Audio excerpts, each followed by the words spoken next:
Hi, my name's Yanni. I'm an Aboriginal peer support worker at Headspace, Adelaide. I'd like to acknowledge that the land we operate from and are meeting on right now is the land of the Kaurna people. I pay my respects to their elders, past, present and future, and acknowledge Headspace's commitment to making a positive contribution to young people who are Aboriginal.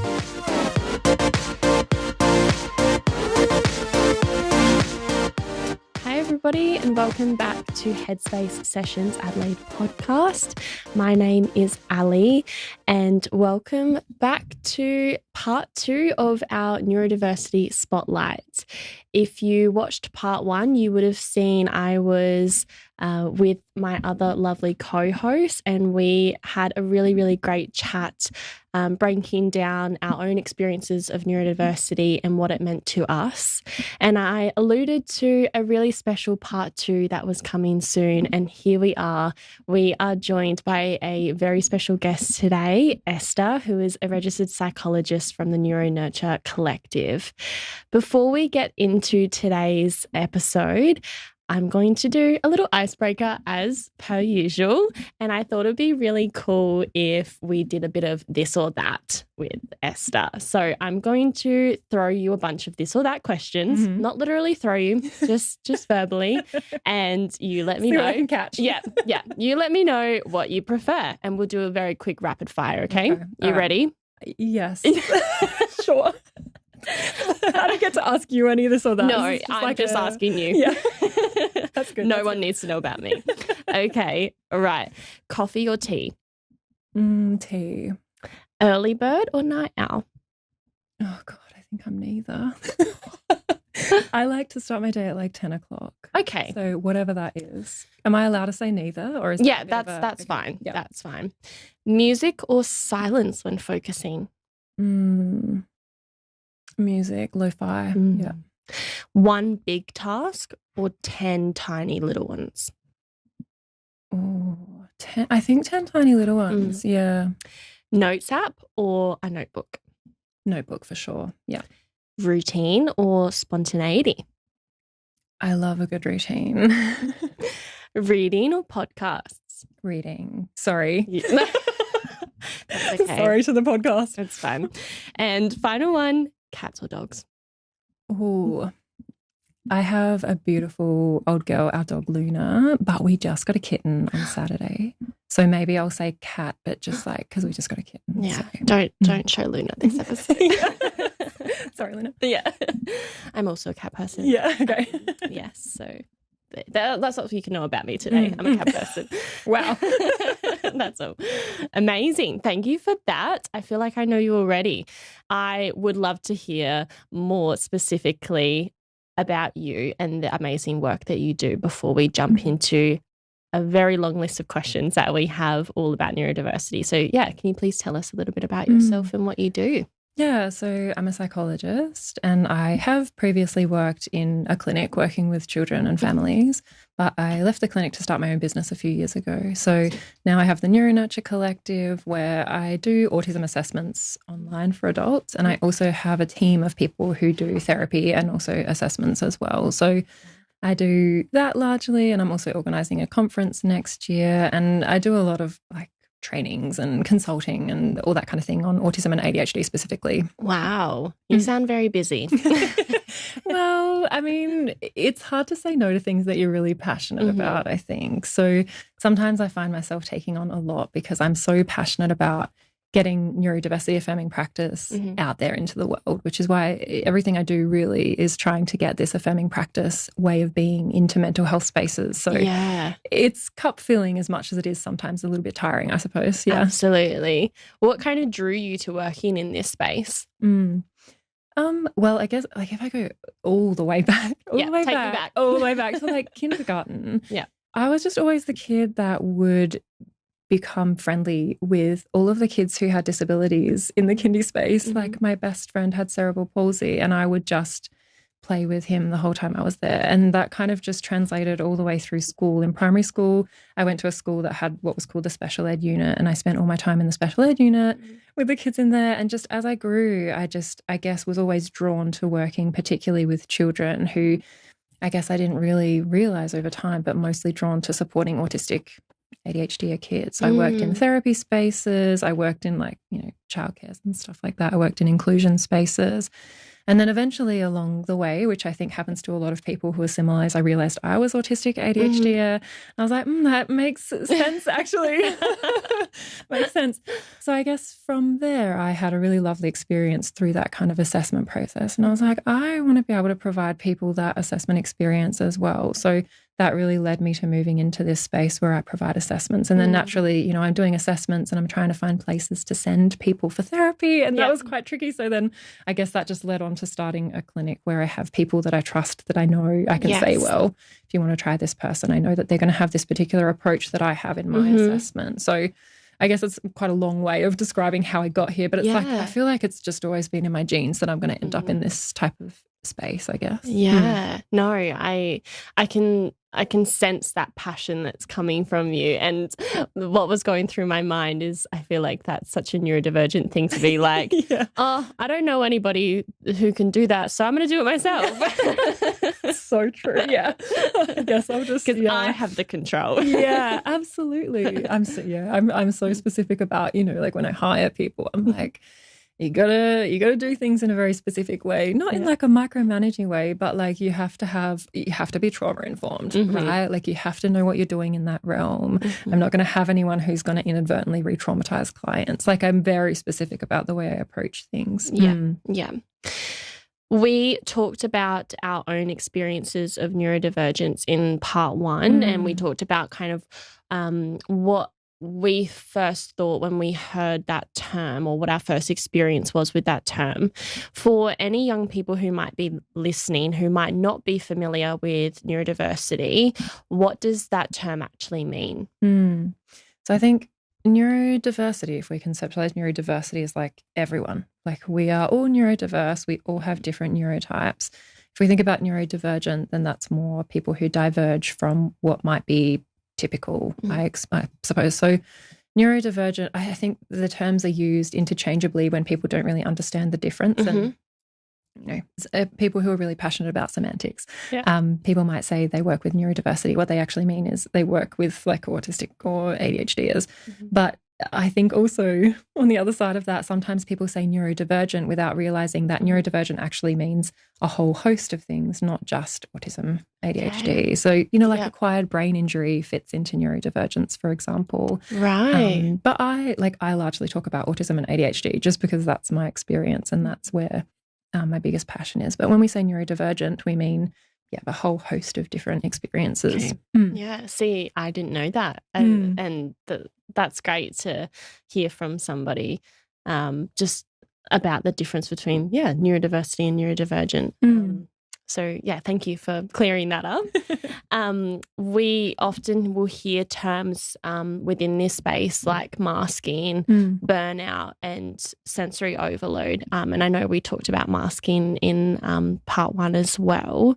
From your perspective, how might these terms show up in everyday life for a young person? I think for a lot of young people, they're really indoctrinated into thinking that masking is something that everyone does. So I think for a lot of people, it can be hard to realize, and maybe really confronting as well, when they end up in maybe mental health services, that they're doing life on hard mode, essentially, and not realizing, how can everyone else just do this? How can everyone else just go to school and get things done? Like, why aren't they struggling with depression as much as I am? Why aren't they so anxious about everything? And I think it's because considering right back to reception, right? You first start school, and maybe you're a kid who's a little fidgety and you go and sit down on the mat. You're not allowed to fidget, right? Like you have to sit still. You can't move. So right from the get-go, you're gaslit into not trusting your body and not understanding what you need to be able to function. It's really like trained out of you from the get-go. And I think there's some people who maybe are able to mask and force themselves to adhere to these neuro norms, and that develops into masking. But then there's other kids who just constantly get in trouble. They're like the naughty kids, the ones that get sent out the classroom or have like teachers come and, take them, or they go out into the playground or whatever it might be. I think particularly the ones who tend to do a lot of masking might get up to that age of like year 6 or 7, and then it becomes really, really difficult to maintain that mask or having to.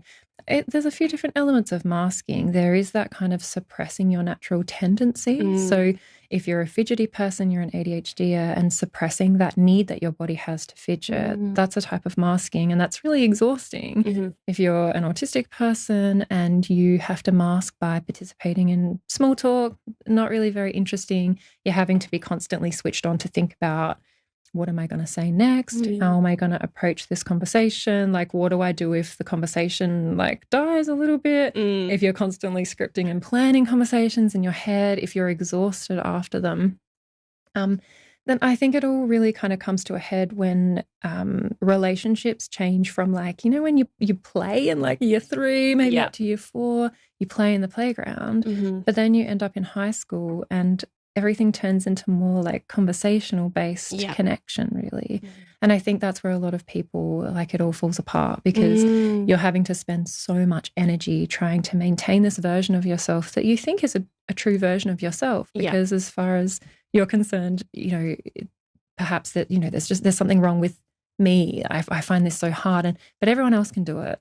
So it must just be something that is wrong with me. And then you end up in mental health services because, it's social anxiety or it's depression or it's OCD, all of these other things that actually do really commonly co-occur with autism and ADHD. But I think perhaps that's largely how I see masking show up, is it becomes so interwoven with someone's identity that it can be really hard to start to think about, okay, well, what does my body actually need? Like when I freak out at the shops, what is it that's making me freak out? Like there's a lot of these things that go together, but you never realize that they go together because you had never considered what sensory experiences are overwhelming to you, for example, because you've never been allowed to. Maybe your parents always called you really dramatic or oversensitive or whatever it might have been. So you've grown up with this idea of who you are as a person. That's not actually who you are as a person. Maybe you're just someone who truly does have a level of sensitivity, which means that your brain finds it extremely difficult to function in really social neuronormative situations or at the supermarket or whatever that might be. Yeah. That was a very well summed up explanation of masking. And I'm sure something that a lot of young people listening could resonate with. And I'm really grateful that you provided a few different examples. I know we shared a few examples of maybe how we notice it showing up in our own personal lives. And we did talk about some of the ways that maybe we try to manage or notice ourselves masking.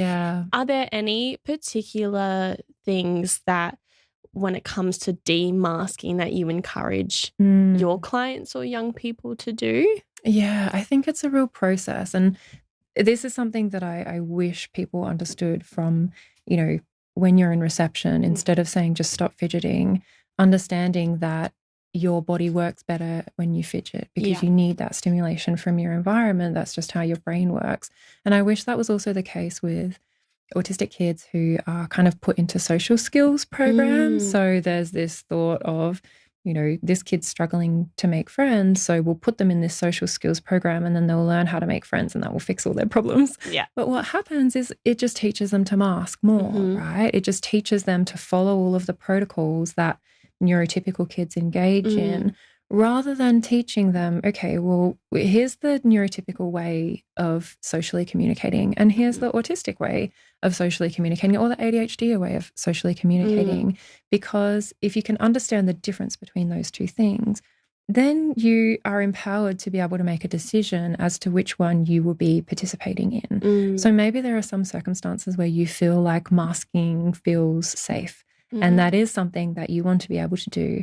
So if you are taught and supported how to do that, and you also know that masking is going to be very tiring for you, then you can manage that. If you know you've got a very important party to go to, like you've got someone's 18th, but you only know them and you don't know any of their other friends because they're all kind of pulled from, different schools and different friendship groups, but they're very important to you and you want to go and show up for them.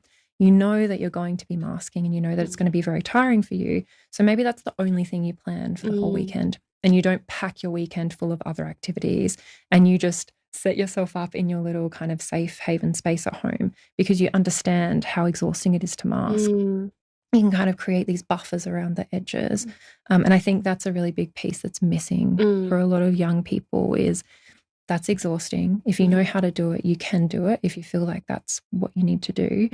Whereas I think like autistic communication or ADHD communication, you might find that you naturally do this with the friends that you feel most comfortable with. ADHDers tend to share a lot of personal experience, and it's not because they're trying to like one-up one another or like make it about them necessarily. It's just a way of saying, I see you and I understand your story, and I'm going to portray that by letting you know about a time when that thing happened to me. And it's really connective. So again, I think if you learn and understand how different communication styles look, then you can start to unravel which parts are masking and which parts are truly who you are. Yeah, no, I find that really interesting that you brought up that it's actually a physiological need that young people with ADHD or autism, especially that example about fidgeting, that it is something that they need to do as opposed to something. And I know I notice this a lot in like my own friendships that they're like, oh, maybe if I don't fidget, then it won't be like a habit that I continue to form or something that I feel the need to do. It will just go away. But for somebody who actually has ADHD or autism, that's something that they need to do, and it won't ever go away. It's just the way that their brain works. So I find that really interesting. That reframing, I think, is so perfect because we know now from the research that actually for autistic people, for example, is that you don't desensitize to the sensory overwhelm in your environment. What happens is you just learn to suppress or mask your experience of distress. So what happens is there is that idea of like, okay, you find going to the store hard. Well, just keep going to the store and then eventually you'll get over it. But for autistic people, what happens is that desensitization doesn't happen. You feel the same level of distress every single time, but you learn to like gaslight yourself and be like, oh, get over it. Like, you know, just come on, everyone else can do it. But it doesn't actually minimize that, I guess, fatigue that your brain and your body experience when you have to do things that are taking it out of you like that. And that's so contradictory to like a lot of the psychology approaches that like are used anxiety today. treatment. I like, know. oh, you're scared of going to the supermarket? Just go to the supermarket 10 times over and it'll get better. I know. But that's so interesting that for young people who may have autism or ADHD, that will never kind of happen for them and things need to be tailored accordingly. So I find that really interesting. I think this is why it's so important to find someone who does neurodiversity affirming practice, is that a lot of autistic people that you see will also have anxiety and they might also have social anxiety, and it can become so intricate, and understanding what it is that's causing you to feel that way is so important before you start trying to treat it. You know, we can treat anxiety. Like if you're feeling anxious about something, that is quite treatable. But if you're autistic, you don't know you're autistic, your treating professional doesn't know that you're autistic, then trying to manage that anxiety is probably not going to work because they're not doing it through that lens of understanding, you know, okay, well, what actually is it that's making you feel anxious and does that relate to your neurotype? Because then you approach it differently. I think that's some really great advice. Speaking of advice, what would come to mind for you for a young person who's just kind of navigating this experience really early on? Maybe they've just been listening to some of the things that you've been saying or reading some books or looking up their own research and they think that they might be neurodivergent. Where can they start? Yeah, good question. I think going back as well to what you said about some of the experience of like masking, burnout, like sensory overload. I think if you're doing a lot of masking, then you might be experiencing burnout and, you know, that sensory overload then I think impacts that as well. So if you are feeling like this might be an experience that matches for you, there's a lot of resources online. I know that there's so much on like TikTok and stuff like that. I guess my warning might be too much of an aggressive word, but a lot of people on the internet, they get diagnosed with ADHD and then they talk about their ADHD experiences without realizing that they're also talking about autism. Yeah. So I guess my only hesitancy with recommending that is to, understand that there is a difference between the two, and supporting someone who's autistic looks a little bit different than supporting an ADHD. So I guess there's a lot of amazing resources, like Reframing Autism is a really good website. That's an Australian-based one. They have so many like blog posts and resources and lived experience, people contributing to their website. And there's YouTubers like How to ADHD. I think her name's Jessica McCabe. She has a lot of amazing ADHD videos. Yo Samdy Sam is an autism-specific one.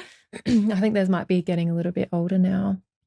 But I guess also seeking out other people or professionals who are in this kind of area too. You can find like professionals who are autistic ADHDers themselves and have that experience, that lived experience to support you.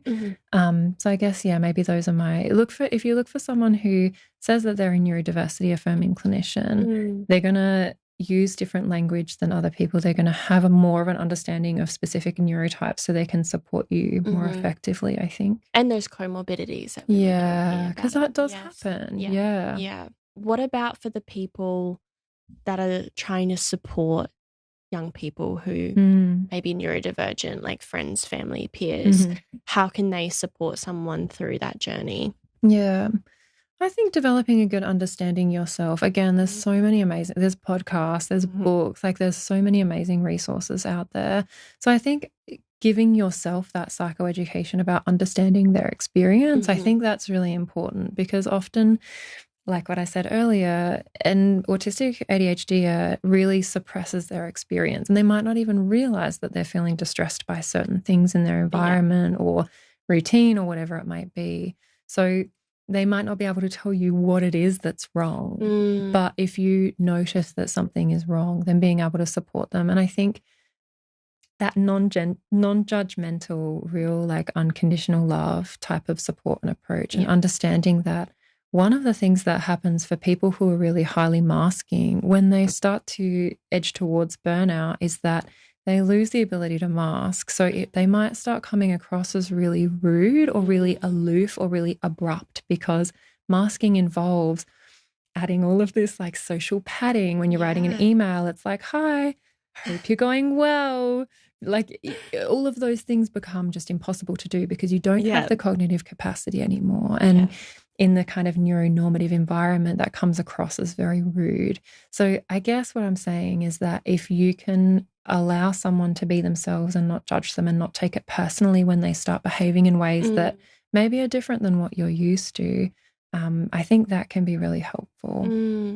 The amount of times that I've just wanted to like send an email without being like, hi, I hope you're well, warm regards. Like, oh my God, the weather on the weekends. Like, just I want to get straight into the subject of the message. I know. I so get that. Yeah, I so get that. This is what's good about working in a business where like everyone I work with, like all of the clients that I see, they're all autistic. So like it's fine to talk like this. But it's that point of really getting to know your young person, because as we've mentioned in previous episodes and this one as well, every person's brain is so different, but especially for an autistic ADHD, they're not going to be the same as if you put two people next to each other who might present with both ADHD and autism. They're not going to maybe present with the same traits. So it's really important to get to know your young person, find out what they need, or maybe what is more challenging for them, or just what their current fixation is at the moment, to get to know them. And I think that's a really important point. Being able to know like what someone's current safe foods, right? Like there's these neurodivergent love languages of like being able to make someone their safe food or bring that to them, not having any expectation of social interaction, but just providing that support is so powerful. We talked about this in part one as well. We shared some of the common myths or misconceptions that we'd heard in society around this space at the moment. What are some that come to mind that you still hear that you'd love to see change moving forward? or is there kind of one big one that's I think I'll probably say, like, similar to the previous episode, I think that kind of idea that, like, oh, everyone's getting diagnosed nowadays. I think that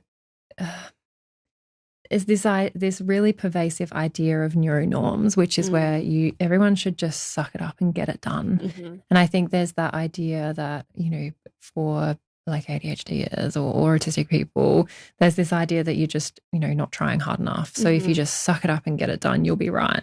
So I wish that there was more understanding of that's not actually how it works. Like for an autistic person, the way that their brain works is that actually their sensory world is completely exhausting and overwhelming for them. You can't suck it up. You can't do that. You have to manage your environment. So I guess maybe I wish that was more well known, is that it's not like, oh, it'd be nice if the lights were a bit more dim in here. It's like, these bright lights, I'm going to have a migraine later. Yeah. You know, like I think I wish that was more understood. Yeah. Like it's less of a choice and more of like a need. Yes. Yeah. 100%. Yeah. We all, whether you're neurodivergent or not, we all have needs, and actually realizing that the consequences of not meeting those needs for anyone could be detrimental, but especially for someone who's presenting with neurodivergence, it can be exceptionally more impactful. So having that understanding is really important. Yes. You've shared so much wonderful stuff, and I know anyone listening to you will hopefully take away something from this episode. I've got one final question for you, and it's just you've kind of answered it through a lot of your questions so far, but overall, what's one small change that anybody listening could help make to create a more neuro-affirming world, or even like workplace or in their school environment? You know, what's one thing that they can do? Yeah. I guess I wish that everyone was just understanding of differences, even if they're like a bit weird. Yeah. They're a bit weird, or like you're like, oh, why are they doing that? Like if they're not hurting anyone, then like whatever, you know, like I kind of just wish there was that kind of overarching non-judgmental nature of, you know, if people are doing something weird, then like whatever, who cares? Like I kind of wish that was just a thing. Yeah. I would love that too. That would be an ideal world. Yeah. Hopefully, with more conversations being had about this, we will get there eventually. Yeah. And I know it hopefully will happen with all of the amazing work that you continue to do, and people who are like-minded continue to do in this space. So thank you so much for coming on our podcast and sharing all of the very informative things that you did. We will have a little bit of a chat later about some helpful resources that some listeners might be able to navigate to in the episode notes. So if you have really gravitated to some of the things that Esther has mentioned, we will include some helpful resources in our show notes that you can explore whenever you're ready.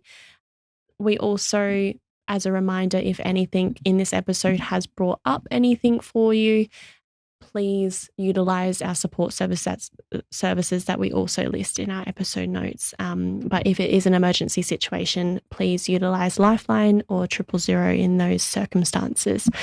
Thank you so much again for being a part of our episode today. We are so thankful for you coming on and sharing the knowledge that you did.